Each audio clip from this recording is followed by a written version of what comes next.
అది కాదు మహి, అది కాదురా, పత్రికల వాళ్ళని చెప్పారు కానీ ప్రత్యేకించి నీ పేరేం ప్రస్తావించలేదుగా. మాట్లాడకు. అక్కడ నా పేరు కూడా చెప్పుంటే నీకు తృప్తిగా ఉండేది, అంతే కదా? నువ్వు చెప్పిన మాట విని ఇక్కడికి వచ్చినందువల్లే నాకు ఈ పరిస్థితి వచ్చింది. ఒక్క విషయం అర్థమైపోయింది లాయరు, ఆ యూసఫ్ గాడు వాడన్న యాకూబ్ చేతుల్లో నా చావు రాసిపెట్టింది. రేయ్, నీలాంటి పిరికి బందులు చేయాల్సిన పని కాదురా జర్నలిజం. దీన్ని వదిలిపెట్టేసి ఏదైనా సేఫ్ అయిన పని చూసుకో. నీ పని లాంటిది కదరా నా పని. ఏంటో నా పని గురించి మాట్లాడుతున్నావు? ఏంటిది? విడాకుల కోసం ఫ్యామిలీ కోర్టుకు వచ్చిన భార్య భర్తలాగా అయిందేదో అయింది. మనం ఈ కేసులో ఇంకోసారి అప్పీల్ చేసుకుందాం. ఓహో, ఏ అప్పీలు అక్కర్లేదు. తమరు మూసుకుని ఇంటికి దయచేయండి, నేను కూడా నా దారి చూసుకుని పోతాను. నిజానికి ఈ కేసులో అప్పీలు వద్దు.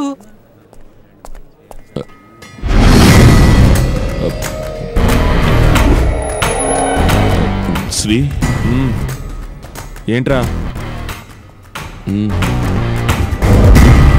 వీడేంటి బయట మన కోసం ఎదురు చూస్తున్నట్టున్నాడు? ఇదిగో, రేపు నేను వాదించాల్సిన ముఖ్యమైన ఫైల్ ఒకటి కోర్టులో మర్చిపోయాను, వెళ్ళి తెచ్చుకుంటాను. చెయ్యాల్సినంత చేసి ఏమి తెలియనట్టు నవ్వుతున్నావా? నువ్వేరా దీనికంతటికీ కారణం? నువ్వే. కరెక్ట్, నేనే కారణం. అందుకే చెప్తున్నాను, ధైర్యంగా వెళ్ళి నీ బండితి. ఈ విషయంలో ఆ యాకూబ్ నిన్ను ఏమీ చేయలేడు. అరే వెళ్ళరా, నేను వెళ్ళి జీప్ తీసుకొస్తాను. నువ్వు వెళ్ళాకే నేను వెళ్తాను.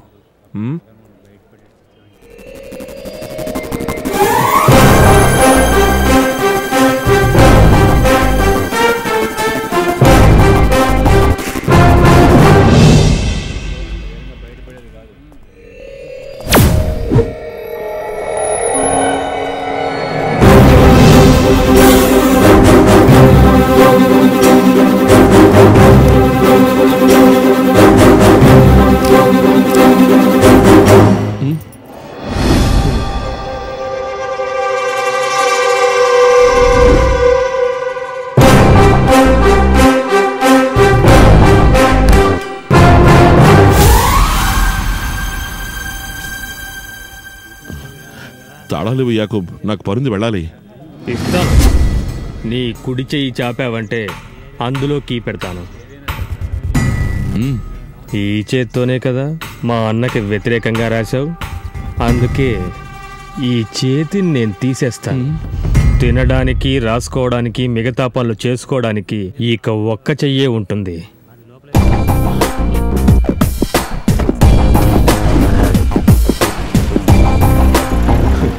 నీ గురించి, నీ అన్నలాంటి క్రిమినల్స్ గురించి రాయడానికి నాకు ఒక్క చెయ్యి ఎక్కువరా.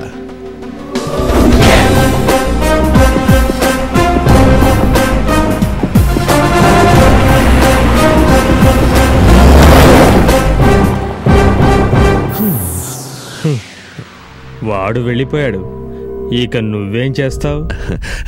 యాకూబ్, మనకి మధ్య ఉన్న గొడవలు తీర్చుకోవడానికి ఇది సరైన చోటు కాదు. బయటికి ఎక్కడికి రావాలో చెప్పు, నేను తప్పకుండా అక్కడికి వస్తాను. అలా కుదరదు మహీధర్, నువ్వు నాకు కావాల్సింది ఈ కోర్టు ఆవరణలోనే, అది ఈ రోజే.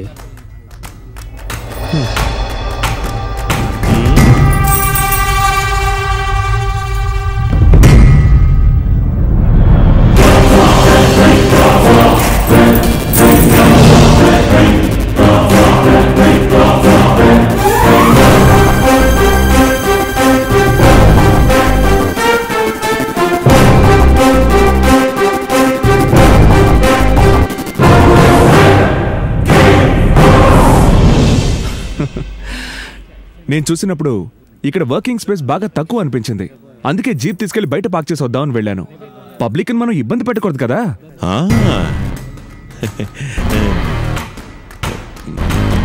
యాకూబ్, గవర్నమెంట్ ఇచ్చిన నా లాఠీకి, షూస్కి పని చెప్పకుండా మర్యాదగా వెళ్ళిపో.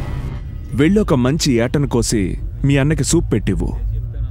కస్టడీలోకి తీసుకుంటే పోలీసులు ఊరికే ఉండరు కదా, ఎప్పుడు స్పృహ తప్పుతాడో చెప్పలేం. శ్రీరామకృష్ణ, నాతో పెట్టుకున్నావంటే దాని ఫలితం అనుభవించాల్సి ఉంటుంది.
మహి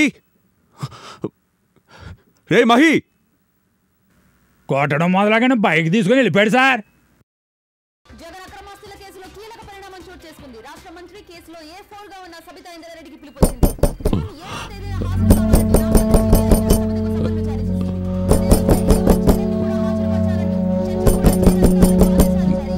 ఎవరు?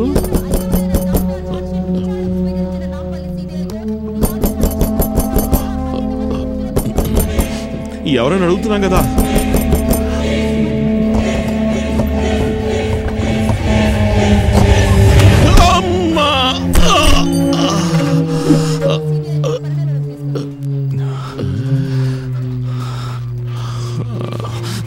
పోరం బొక్కేదవా, నేను బతికున్నానో లేదో తెలుసుకోవడానికి కనీసం ఒక్కసారైనా ఫోన్ చేసావట్రా నువ్వు? అందుకనే కదా నా న్యూస్ ఛానల్ మార్చకుండా చూస్తున్నాను. తీరా కత్తి, ఒకవేళ నీకేదైనా ప్రమాదం జరుగుంటే ఏఎస్పీ శ్రీరామకృష్ణ ప్రమాదంలో ఇరుక్కున్నారు అని ఈ పాటికి ఫ్లాష్ న్యూస్ వచ్చేది కదా. ఓ, రాలేదు కాబట్టి నిశ్చింతగా ఉన్నావు అన్నమాట. ఇందులో రోజు ఇలాంటివి 100 న్యూస్లు వస్తూ పోతూ ఉంటాయి. ఏదేమైనా నా సర్వీస్లో ఫస్ట్ సస్పెన్షన్ తప్పేలా లేదు. ఆ ఎస్పీ రేపే వచ్చి నన్ను కలవమన్నాడు. ఏమవుతుందో ఏంటో. నీ నక్షత్రం రేవతి అని తెలిసాక నీకు 34 ఏళ్ల వరకు శుక్రదశ అని ఇంతకు ముందు ఒకసారి చెప్పాను, గుర్తుందా? ఉంది. ఆ రోజు నువ్వు దానికి ఏం జవాబు చెప్పావు? శుక్రదశలోనే ఇన్ని కష్టాల పాలైతే ఇక శని ప్రవేశిస్తే ఎలా ఉంటుంది అని. ఈ రోజు మధ్యాహ్నం నీ సస్పెన్షన్ ఆర్డర్ నా చేతికి రాగానే నువ్వన్నదే కరెక్ట్ అని నాకు అనిపించింది. బట్ రేవతి నక్షత్రం వాడి శుక్రదశ తాలూకు పవర్ ఏంటనేది నాకు బాగా అర్థమైంది ఈ రోజు సాయంత్రం ఈ కవర్ నా చేతికి అందినప్పుడే. మన రాష్ట్ర పోలీసు వ్యవస్థ గురించి చర్చించడానికి ఈరోజు ఢిల్లీలో జరిగిన ఒక మీటింగ్లో సెంట్రల్ మినిస్టర్ మన మినిస్టర్ని కలిసి విపులంగా మాట్లాడారు. 2 రోజుల క్రితం కరీంనగర్కు వెళ్లే దారిలో జరిగిన కార్ బాంబ్ బ్లాస్ట్ లో వ్యవసాయ రంగ ప్రముఖుడు, సంఘ సంస్కర్త అయిన బాలగంగాధర్ చంపబడ్డ సంఘటన గురించి, ఆయన మరణం గురించి మన మినిస్టర్ గారు చెప్పిన కారణాలు సెంట్రల్ మినిస్టర్ ని సంతృప్తి పరచలేకపోయాయి. ఆ కేసు ఇన్వెస్టిగేషన్ ని మంత్రులిద్దరూ ఛాలెంజ్ గా తీసుకున్నారు. ఇక ఈ కేసు ఇన్వెస్టిగేషన్ ని నువ్వు తీసుకుంటే బాగుంటుందని వాళ్ళ ఉద్దేశం. నేనా? సార్ మీరేమంటున్నారు? వాళ్ళకి నా గురించి ఏం తెలుసని? అదే కదా ఇందులోని సస్పెన్స్. చంపబడ్డ బాలగంగాధర్ కి బాగా కావలసిన ఓ కుర్రాడు central home minister personal staff లో విశ్వాసపాత్రుడుగా ఉన్నాడు. నీలాగే అతనిది యంగ్ బ్లడ్డే. అతనే ఈ కేసుని నీతోనే విచారణ చేయించమని సెంట్రల్ మినిస్టర్ తో స్ట్రాంగ్ గా చెప్పించాడు. ఆ ఆర్డరే ఈ కవర్లో ఉంది. ఏంటి, నీకు పెద్దగా ఆసక్తి లేనట్టుగా ఉంది? ఇంతకుముందు మీరు వ్యవసాయ రంగంలో ప్రముఖుడు, సంఘ సేవకుడు అని ప్రత్యేకంగా చెప్పిన బాలగంగాధర్ గురించి మీ నోటీస్కి రాని ఇంకొన్ని విషయాలు కూడా ఉన్నాయి sir. He was a chronic womaniser.